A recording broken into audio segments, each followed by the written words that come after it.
अस्सलामुअलैकुम dear students. आज हम करेंगे 13.1 एक्सरसाइज का क्वेश्चन नंबर 2। इसका टोटल जो है वो 3 पार्ट्स हैं और इसमें कहा गया है कि without using table and calculate show that कि टेबल और कैलकुलेटर दोनों को यूज़ किए बगैर हमने प्रूव करना है। यहाँ पर हमें जो है वो इन्वर्स ट्रिग्नोमेट्रिक फंक्शन दिए गए हैं और इसमें हमने एक साइड चूज़ करनी है और उसको प्रूव करना है दूसरी साइड की। क्वेश्चन नंबर 2 का फर्स्ट पार्ट देखते हैं, जिसमें कुछ इस तरह है कि tan inverse 5 divided by 12 is equal to sine inverse 5 divided by 13। हमने इसमें से एक साइड लेनी है और उसको प्रूव करना है दूसरी साइड की। मैं क्या करता हूँ कि इसमें जो tan इन्वर्स 5 डिवाइडेड बाय 12 वाली जो साइड है, इसको मैं लेट करता हूँ कि ये y की इक्वल है। इस साइड को जो है ना वो प्रूव करना है दूसरी side sine inverse 5 divided by 13 के। y is equal to tan inverse 5 divided by 12। tan inverse इस साइड पे आएगा तो tan बन जाएगा tan y is equal to 5 divided by 12। अब हमने कुछ ऐसी आइडेंटिटी यूज़ करनी है जो हमें tan से साइन की तरफ लेके जाए। 3 तरह की मेनली आइडेंटिटीज़ हमने पढ़ी थी। चैप्टर नंबर जो 9 है उसमें हमने 3 तरह की आइडेंटिटी पढ़ी थी, जिसमें से 2 आइडेंटिटीज़ मैंने यहाँ पर लिखी हुई हैं। इन दोनों में से कोई भी आइडेंटिटी आप यूज़ करें तो आप tan से इजीली साइन की तरफ जा सकते हैं। लेकिन जो सेकंड आइडेंटिटी है वो ज़्यादा सिंपल है। मैं यहाँ पर क्या करता हूँ, सेकंड आइडेंटिटी को यूज़ करूँगा और tan से साइन की तरफ मूव करूँगा। तो फर्स्ट ऑफ़ ऑल मैंने क्या किया, tan y is equal to 5/12 को काट में चेंज किया। जब काट में चेंज करूँगा तो हमें पता है कि tan काट का रेसिप्रोकल है, तो क्या होगा दूसरी साइड पे 12/5 हो जाएगा। इसके बाद नेक्स्ट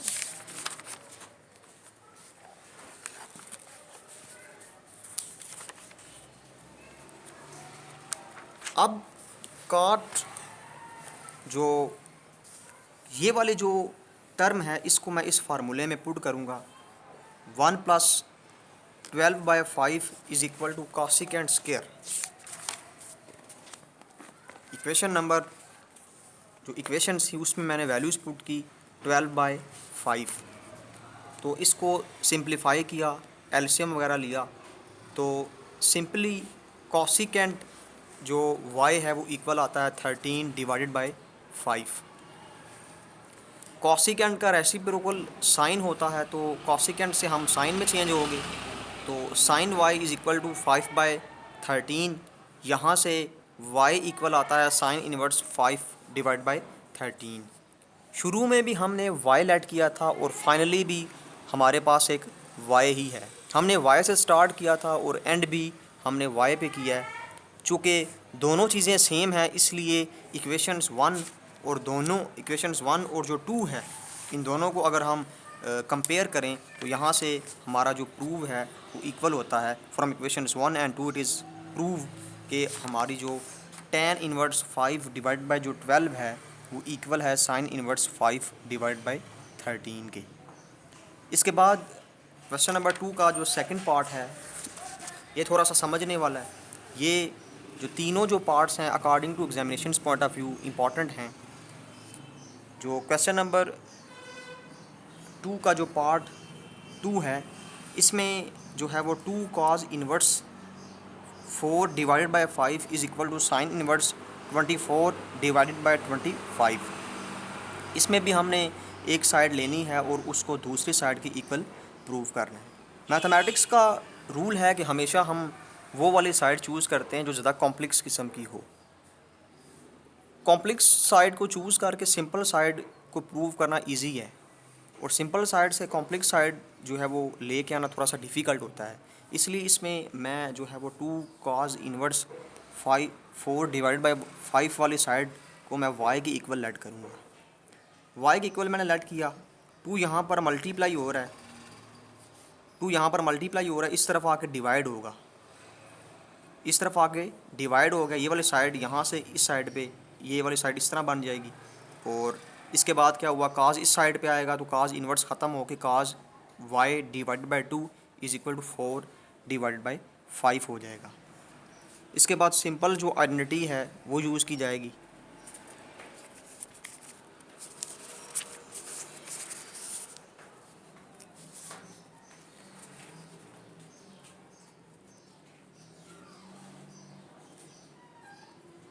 ये जो आइडेंटिटी है हमने चैप्टर नंबर 9 में पढ़ी थी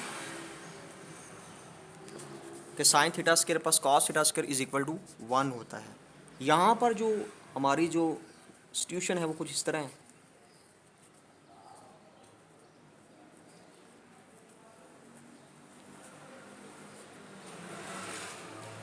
यहाँ पर एंगल थीटा था तो यहाँ पर एंगल y डिवाइडेड बाय 2 है।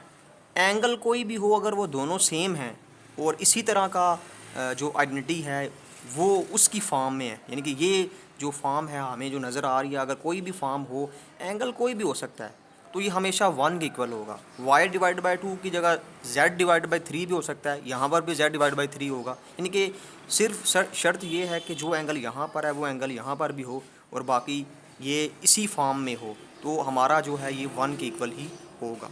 इस तरह ये जो साइड है हमारी, अब इसमें कुछ इस तरह मैं करूँगा कि हमारे पास काज y डिवाइड बाई 2 है, तो मैं यहाँ से साइन y डिवाइड बाई 2 लेके आऊँगा इस आइडेंटिटी को यूज़ करते हुए।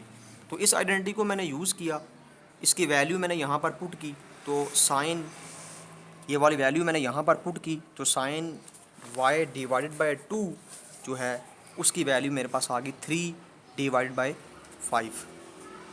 इसके बाद मैंने क्या किया, ये साइन उस तरफ जाके साइन इन्वर्स हो जाएगा और y की वैल्यू मेरे पास ये आ जाएगी।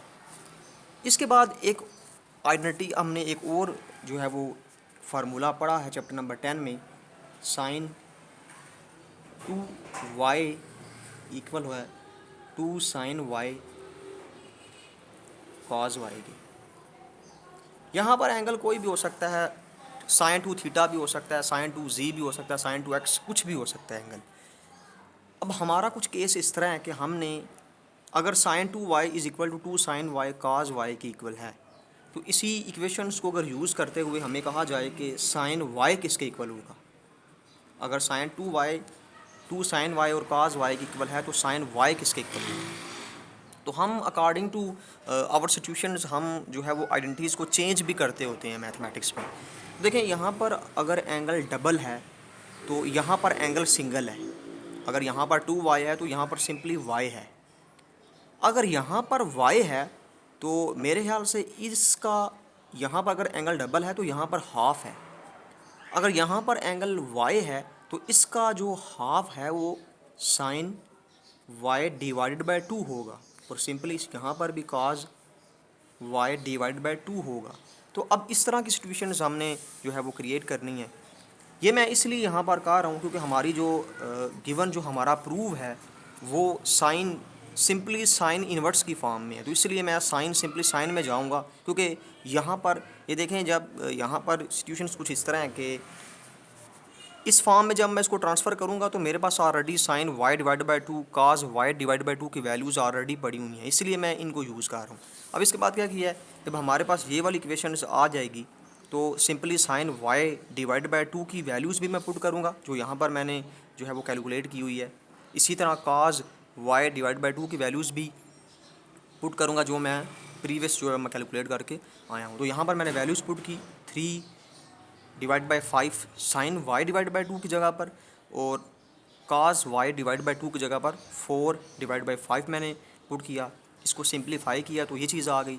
यहाँ से y इस तरफ रखा और साइन को उस तरफ ले गया तो साइन इन्वर्स हो जाएगा। स्टार्ट भी हमने y से किया था तो एंड भी y से हुआ, तो इक्वेशंस 1 और 2 दोनों को अगर हम कंपेयर करें तो हमारा यही जो है वो रिक्वायर्ड प्रूव है। इसके बाद जो क्वेश्चन नंबर 2 का जो फाइनल पार्ट है वो है काज इन्वर्स इज़ इक्वल टू काट इन्वर्स 4 डिवाइड बाई 3। यहाँ पर हम कॉट को चूज़ करेंगे और उसको प्रूव करेंगे कॉस के इक्वल। सबसे पहले मैंने इसको थीटा के इक्वल ऐड किया। थीटा के इक्वल ऐड करने के बाद कॉट वाई 4 डिवाइड बाई 3 होगा। अब मैं ऐसी आइडेंटिटीज़ को यूज़ करूँगा जिससे मैं कॉट से इजीली कॉज में चला जाऊँ।